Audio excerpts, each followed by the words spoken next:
आधुनिक भारत के मनु भारत रत्न बाबा साहेब डॉक्टर भीमराव अंबेडकर के चरणों में शत शत नमन। और आप सभी को डॉक्टर B.R. अम्बेडकर के 131वें जन्म दिवस की हार्दिक शुभकामनाएं और बधाई। एक बार पुनः आप सभी का हार्दिक स्वागत और अभिनंदन।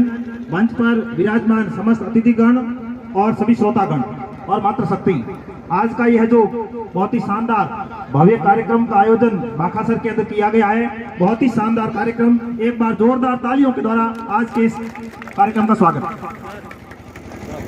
आज से 131 साल पहले एक ऐसी शख्सियत का जन्म हुआ, एक महान विभूति का जन्म हुआ, एक युग पुरुष का जन्म हुआ, और जिसे हम B.R. अम्बेडकर के नाम से जानते हैं। और इस व्यक्ति ने भारत ही नहीं बल्कि पूरे विश्व की दिशा और दशा बदलने का कार्य किया।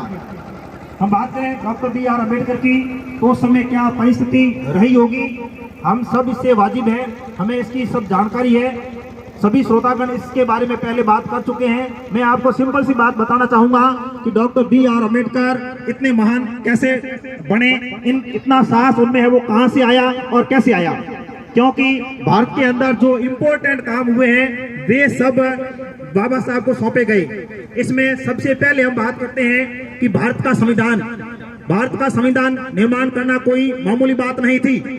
जब हमारा देश आजाद हुआ तो अंग्रेज इस बात को कहकर विश्राम की स्थिति में चले गए कि भारत के लोग ही जब भारत का संविधान बनाएंगे तो ही उनके ऊपर खुद के नियम लागू होंगे। जब तक भारत का ही कोई व्यक्ति भारत का संविधान नहीं बनाता है तब तक भारत के अंदर भारत शासन अधिनियम 1935 लागू रहेगा।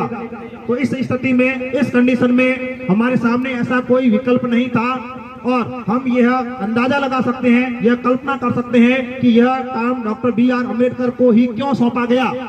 तो हम ये सोच सकते हैं कि आजाद भारत के अंदर ऐसा कोई व्यक्ति नहीं था जो भारत का संविधान लिख सके। हमारे लिए बहुत ही बड़े फक्र और गौरव की बात है। हम ये कह सकते हैं कि आजाद भारत के अंदर डॉक्टर बाबा साहब अम्बेडकर के समान पढ़ा लिखा कोई इंसान इंडिया में नहीं था। और उन्होंने जो नॉलेज ग्रहण किया वो इंग्लैंड और अमेरिका, दो जो बड़े देश हैं, वहां से ग्रहण किया। जब भारत आजाद हो गया, आजाद होने के बाद जब संविधान सभा का गठन हुआ, और सभी को पता है कि संविधान सभा का जब गठन हुआ तो शुरुआती दौर में बाबा साहब उसके सदस्य नहीं थे, और कानूनी सलाहकार के रूप में B.N. राव, जो कि अलग अलग देशों के संविधान को देखने के लिए या उनको समझने के लिए वहां गए। तब इंग्लैंड उस समय थोड़ा हम उसको महाशक्ति के रूप में मानते थे, तो B.N. राव ने वहां जाके पूछा कि आप हमें गाइड करो, हम भारत का संविधान बना रहे हैं, आप हमें गाइड करो। तब वहां से उनको ये संदेश मिला कि आपके भारत के अंदर डॉक्टर B.R. अम्बेडकर, जो कि लंदन के कॉलेज में पढ़े हैं, लंदन स्कूल ऑफ इकोनॉमिक्स में पढ़े हैं, और जो अमेरिका की टॉप यूनिवर्सिटी है कोलंबिया यूनिवर्सिटी, उसमें पढ़े हैं, और वो ही संविधान के मास्टर हैं। आप यहाँ फालतू मत घूमो। ऐसी कंडीशन उनको पता लगी, तब B.N. राव तुरंत भारत आए और राजेंद्र प्रसाद को ये बात बताई। और उस कंडीशन में राजेंद्र प्रसाद ने प्रयास किया कि जैसे तैसे करके डॉक्टर B.R. अम्बेडकर को संविधान सभा का सदस्य बनाया जाए। आपको जानकर ताजुब होगा कि जो पहली बार जो चुनाव लड़े थे बंगाल प्रांत से, कुछ समय के बाद भारत का विभाजन हुआ, जिस सीट पर वो चुनाव लड़े जीते, वह जो सीट है वो पाकिस्तान में चली गई। बाबा साहब के हाथ में वो सीट नहीं रही। अब ऐसी कंडीशन में सबको पता था कि संविधान का निर्माण बाबा साहब के द्वारा किया जाना है, लेकिन वो संविधान सभा के सदस्य नहीं थे।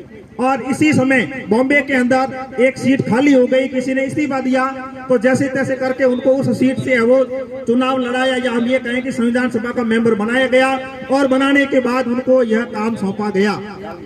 तो ये संविधान निर्माण, जिसको हम हमारे भारत की खूबसूरत कानून संहिता, खूबसूरत पुस्तक कह सकते हैं, जिसका पालन भारत सरकार के द्वारा, भारत आजाद हुए 75 साल हुए, अब तक उसका पालन हो रहा है।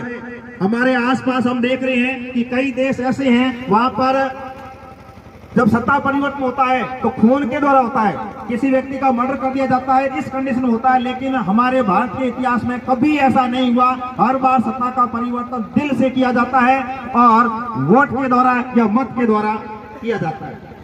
छोटी सी बात मैं आपको और कहना चाहूंगा काफी कुछ बातें हो चुकी है। एक हम हमारे समाज के अंदर जो व्याप्त बुराई है मृत्यु भोज के बारे में आपको कटु सत्य बताना चाहूंगा। काफी बात हो चुकी है, मैं किसी को रिपीट नहीं करना चाहता, टाइम भी बहुत ज्यादा हो गया है। मृत्यु भोज के बारे में बात करें, एक ऐसा अभिशाप, एक ऐसा कलंक जिसको हम आज भी ढोते आ रहे हैं। हम कहते हैं हम पढ़े लिखे हैं, लेकिन पढ़े लिखे इंसान इसमें ज्यादा इन्वॉल्व होते हैं।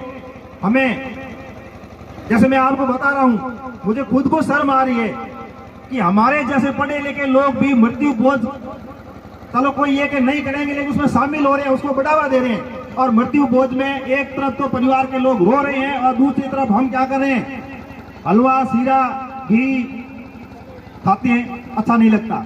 दूसरी बात कटु सत्य, मृत्यु भोज में सभी रोटी खाने के लिए जाते हैं, खाना खाने के लिए जाते हैं। मृत्यु भोज में जैसे ही आपको खाना खिलाया, हाथ आप आगे जाके धोते हो।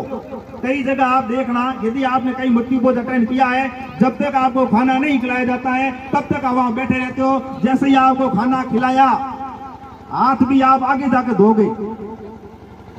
आप देखना कई जगह, ये कटु सत्य है। तो इस अभिशाप से हमें खुद को निपटना है। हमारा जो सभ्य समाज है, सभी पढ़े लिखे लोग हैं, हम सब मिलकर काम करेंगे तो इस समस्या से हम निजात पा सकते हैं और कलंक रूपी जो हमारे समाज के ऊपर है, हम इसको अगोर बच सकते हैं।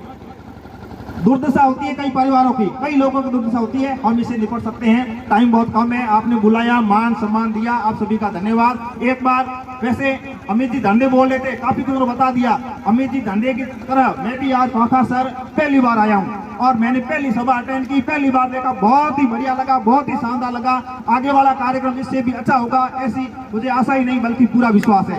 जय भीम, जय भारत, जय संविधान।